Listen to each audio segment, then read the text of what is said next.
Hello, everyone, and welcome back to CIS Top 20 Control series brought to you by Breaking Barriers Women in Cybersecurity. My name is Ruchira Pokhriyal, and today we'll be learning all about control number 19 on the series, which is incident response and management. Before we begin with this session, I'd like to take a quick minute to let you all know that BBWIC is now a registered nonprofit organization. So it would be really awesome if you could follow us on social media. The handles are on the screen. It would be even better if you could share this information with a friend who is interested in pursuing a career in cybersecurity. We help people, especially women, by providing a lot of free resources to learn from brown bag sessions, meetups, and networking and job opportunities.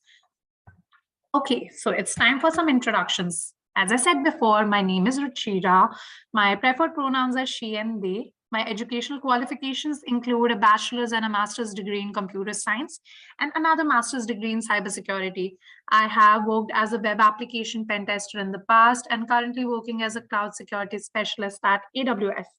You would often see me advocate for diversity and inclusion, specifically LGBTQ visibility and empowering women in STEM. I am currently a VSIS member, a member of OASP Women in AppSec, and I'm also VSIS 2022 speaker. I am currently on the advisory board for community development for BBWIC. On the screen are my social media handles, so feel free to follow. I share a lot of cybersecurity content that you might be interested in. So the agenda for today's session is actually quite simple. Before we dive deep into the control definition, it's very important for us to know some basic incident response terminologies. We will then look into the IR lifecycle, discuss some benefits of having a good incident response plan. We will finally look into the control and subcontrol definitions, try to understand them, and end the session by going over some important incident response tools and best practices. So without further ado, let's get started. As I mentioned, before we look at the control itself, it's very important for us to familiarize ourselves with some basic incident response terminologies to understand IR as a whole. The very first term is security incident. So a security incident would be an event that may indicate an attack on an organization system or network. It can also signal that security measures that are in place have somehow failed to protect your organization and systems from an attack.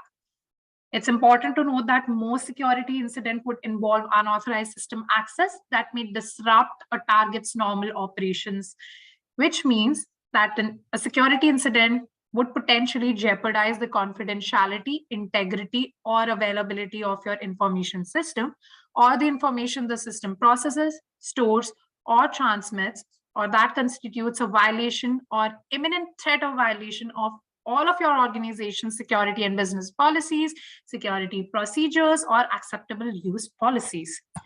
So, how does an incident response plan help in case of a security incident?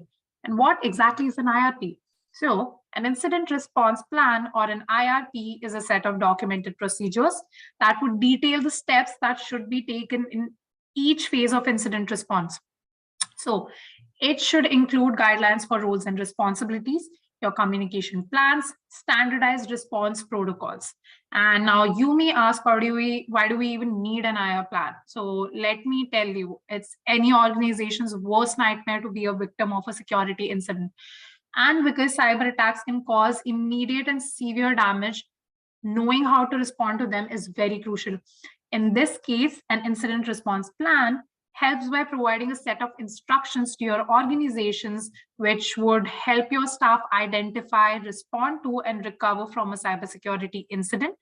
And the entire goal of an IRP is to return to normal business operations as swiftly as possible by removing the threat, minimizing damage, and preventing similar incidents in the future. Moving on, who exactly is responsible for the security of your organization and who is responsible for handling security incidents? The simple answer to this is everyone. Yes, everyone is responsible for the security of information within a business. So from the owner down to a summer intern. By being involved in the business and handling data, you have to make sure to keep information secure and remain vigilant to security threats. Now, every organization that has a security team would have certain people who have special expertise to deal with security incident. And these teams are called computer incident response teams or cyber incident response teams. Usually, these teams are comprised of security and general IT staffs, members from the legal and human resources, and public relations departments.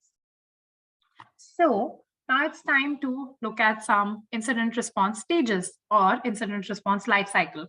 So there are essentially 6 stages of incident response, and a well-defined IRP should include steps for each of these 6 phases. The first stage is preparation, which focuses on maintaining and improving incident response capabilities and prevent incidents by ensuring that systems, networks, and applications are sufficiently secure. The next phase is identification, which focuses on confirming, characterizing, classifying, and characterizing suspected incidents by logging and reviewing appropriate data and having a predefined threshold for what makes an incident turn into a breach. The next stage is containment, which focuses on minimizing the loss and theft of information or service disruptions. Next phase is eradication. As the name suggests, it focuses on eliminating the threat. Recovery is the stage that focuses on restoring affected services and data sets to pre-incident form quickly and securely. And finally, the final stage is post-incident activities. It's an entire umbrella of several processes that focuses on assessing the response to better handle future incidents through utilization of reports, lessons learned during the current incident, and after action activities.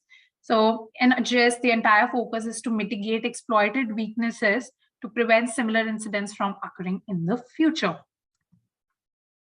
All right, so let's go over some of the benefits of having a good security incident response plan. The very first benefit is the ability to face an incident confidently. So during a cyber incident event, there will be overall panic amongst employees, security teams, and your stakeholders. And having no security plan for your enterprise network can make the situation even worse. So in this case, a good cybersecurity IRP with clear post-incident instructions, assignments of responsibilities, and incident response management guidelines will really help you respond to the threat with ease and confidence. The second benefit is it helps you mitigate damage after an incident. Again, when a cybersecurity incident occurs, it can quickly lead to business crisis, financial losses, legal implications, reputational damage, and operational disruption.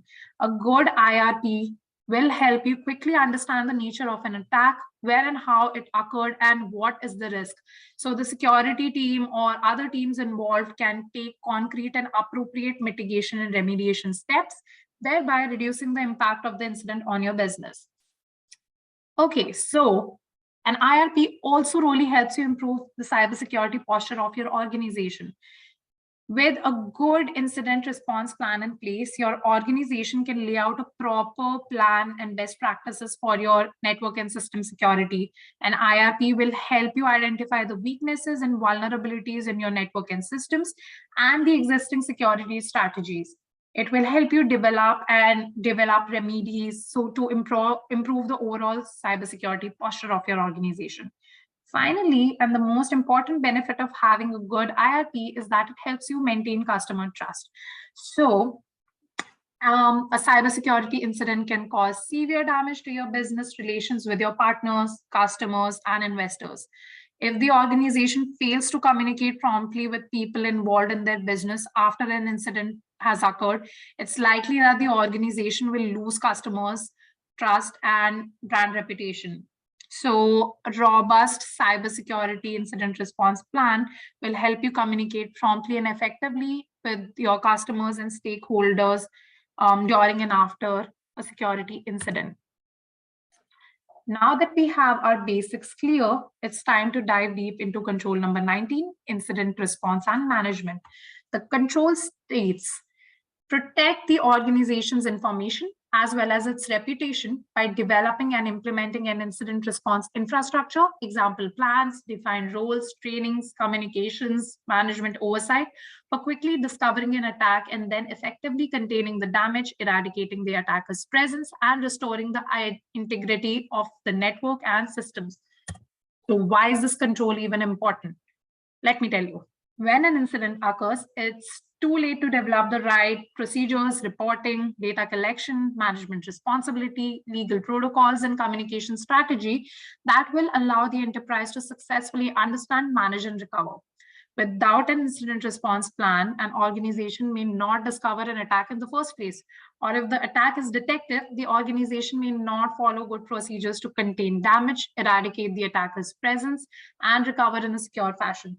Thus, the attacker may have a far greater impact, causing more damage, infecting more systems, and potentially exfiltrating more sensitive data that would otherwise be possible were an effective incident response plan in place.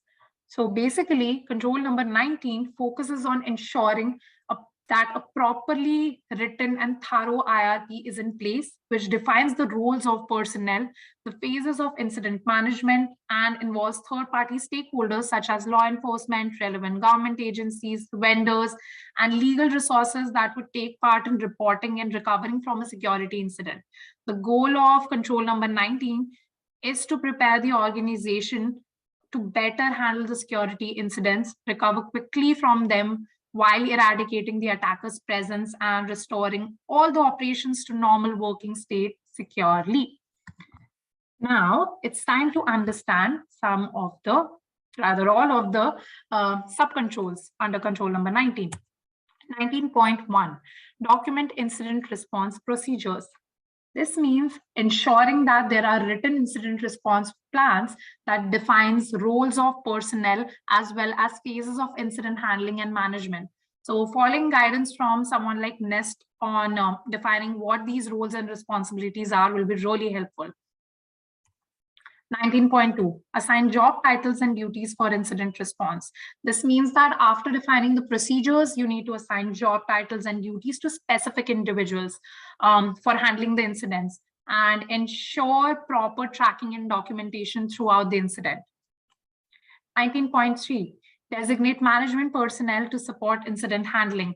So a management personnel as well as backups are important to be assigned, because these resources will be in charge of making decisions about handling an incident during the incident's response life cycle. So it's very important that you assign these roles with a clear mind. 19.4, devise organization-wide standards for reporting incidents. Now, you want everyone in the company to be responsible for the security of your network, not just the information security team. And so you have to devise organization-wide standards for the time required for system admins and other workforce members to report any anomalous events to your incident handling team. And make sure to properly define the mechanisms for such reporting and the kind of information that should be included in the incident notification. This is what this control is all about.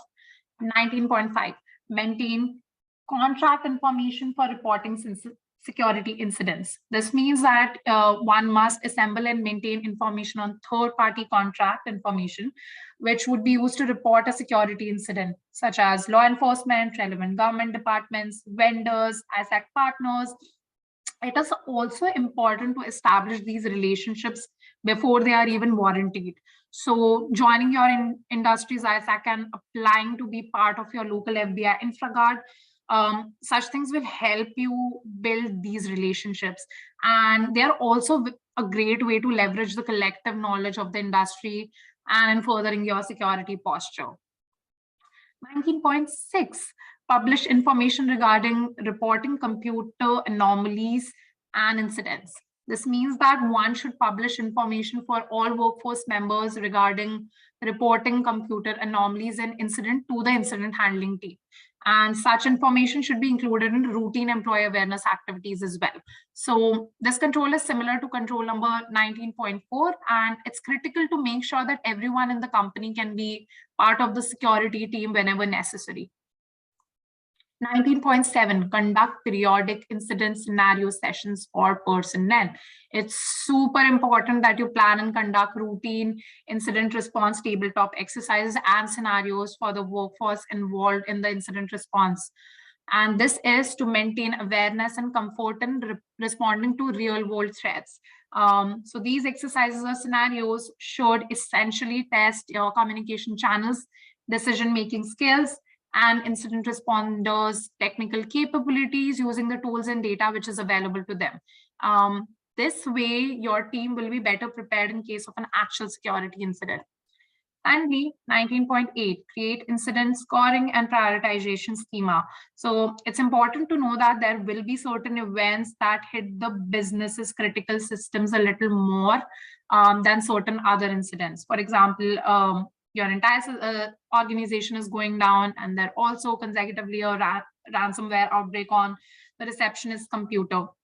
So while both of these incidents would need to be responded to, it's important to be able to have a way to triage cases. So energy and resources are focused on those events which will impact the business the most. So therefore, one should create an incident scoring and prioritization schema based on known or potential impact to your organization and utilize this score to define frequency of status updates and escalation procedures. All right, so this was the last sub-control. And now that we have looked into the main control and sub-control definitions, we have understood everything. It's important to move on to the next stage, which is understanding the key incident response roles and responsibilities. So incident response team members will include a mix of technical staff, cross-functional team members, and potentially external contractors. So when choosing specific team members in an organization, you should potentially include a technical team. So the technical team will be the core of the overall incident response team and should include security analysts and threat intelligence as well. You should also consider having executive sponsors. Our sponsor, this would be a senior executive who should be present to provide some kind of oversight for information security and business risk management. You should definitely have incident responders who would be responsible for keeping track of the incident response timelines and following up with ongoing management of incident. Communications coordinators are very important and they are responsible for managing internal communication relating to incident response efforts, as well as public relations representatives to manage relationships with media outlets, any affiliated business entities, and external stakeholders. Forensic analysts would be your experts in forensics who would process and analyze the data gathered during the security incident and come up with reasons as to why, what, when, and how. And forensic analysts could be an in-house employee or an outside advising contractor. Similarly, you should consider having external consultants. This would be a third-party expert in incident response and information security. And these consultants could potentially help and advise you with your incident response handling. Finally, you must have legal representatives to represent the company if legal action is necessary. Again, these may be in-house corporate attorneys or outside law firm employees which your organization can hire. Okay, now let's move on to the next section of our session, which is going over some important incident response tools. The first one on my list is log analysis tools, log management tools, and logs are your richest source of understanding what's going on in your network. But you'll really need a tool that makes sense of all the logs that you have. So your open source option for log management or log analysis is OSIM, which is open source security information management. If you're more inclined to a paid software or a paid tool, you can consider SolarWinds Security Event Manager, and it starts at a cost of $2,639 US. Next one, which is very important to have, is a network and host-based IDS to monitor your server and network activity in real time. The open source option is not, and if you want a paid tool, we have CrowdStrike Falcon, which is approximately $8.99 per month for each endpoint. Net flow analyzers are really important to examine actual traffic within a network. So your open source options for this are NTOP, NFSen, NFDump, and the paid option is SolarWinds Net Flow Traffic Analyzer, which starts at $172 US. Vulnerability scanners would help you identify potential areas of risk and assessing the overall attack surface. So your open source option here is OpenVAS, and your paid option is Nessus, which starts at 2,990 US per year. It's very important to have certain threat intelligence tools as well. Your open source option for threat intelligence is awesome, and paid option is Anomaly Threat Stream, which is approximately 5,000 US. The whole idea behind incident response is to make sure that there is very low to no downtime. So an open source tool for that is NAG-iOS, and a paid tool is Uptime, which ranges from $19 US to $285 US per month. Web proxies are very important for their ability to log what is being connected to is vital. So your open source option for web proxies are Squid Proxy, pFire, and paid web proxy option is Smart Proxy, which comes in 3 types of plans. Micro, which is $75 per month, starter, which is $200 per month, and regular, which is $400 per month. Moving on to the next set of tools, we have data capture and incident response forensic tools, which are super important because they would help you examine digital media with the aim of identifying, preserving, recovering, etc. So some open source options are Sleuthkit, SANS Investigative Forensic Toolkit, and if you prefer a paid software, we have Access Data FTK, and the perpetual license will cost you $3,995 and a yearly support, which would be $1,119 US.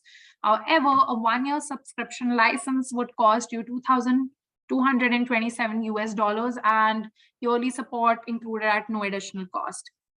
If you don't already have system backup and recovery tools and patch management tools, you should definitely consider the open source option, which is OpenPC Server Integration, and a recovery tool, which is paid. It's called Disk Drill, and it is offered at a flat rate of $89 US.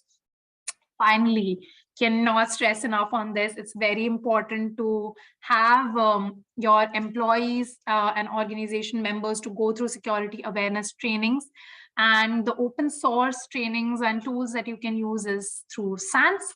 And if you want to pay for a security training, there's something called KnowB4 Security Awareness Training. It has several plans that you can choose from. The lowest costing one is Silver, which is $18 US a year, and the highest costing one is the Diamond plan, which would be $30.50 a year. All right, so we are nearing the end of our session. So let's discuss some incident response rules, best practices. The first one is always packing a jump bag. So a jump bag for incident responders would hold all the critical information teams need to access to with the least amount of delay. And this jump bag would often include incident response plan, contact lists, escalation policies, policy documents, technical documents, and runbooks. The second best practice is don't run from runbooks. Runbooks would only help you properly define the steps that you need to take in case of a security incident. So make sure you have really good runbooks in place. Have alerts for your alerts. So the monitoring tools that IT and developer teams employ are equally vulnerable to incidents and downtime as the systems they are designed to protect. So holistic alerting processes would ensure that both the systems and the tools that monitor them are continuously checked for their health. Embrace chaos, promote stability. So chaos engineering is the practice of experimenting with systems by intentionally injecting failure in order to understand how systems can be built more robustly. And this technique will help you test your network resiliency by intentionally taking production systems offline. So this is definitely a good practice to follow. Finally, conducting periodic SIRS tabletop exercises. And this is super important because these scenarios and exercises will help ensure that your team members understand their role on the incident response team, and it will also help prepare them to handle real life incidents with ease. Okay, finally, very close to the end of the session. So the key takeaways from today's session is that 95% of cybersecurity breaches are actually caused by human error. 45% of these breaches featured hacking, 17% involved malware, and 22% involved phishing. So it's very important for an organization to focus on its cybersecurity awareness training. And to be prepared to handle security incidents, you need a good incident response plan, which was the focus of this control, CIS control number 19. However, implementing all the CIS controls won't guarantee that there will not be a successful attack on your system.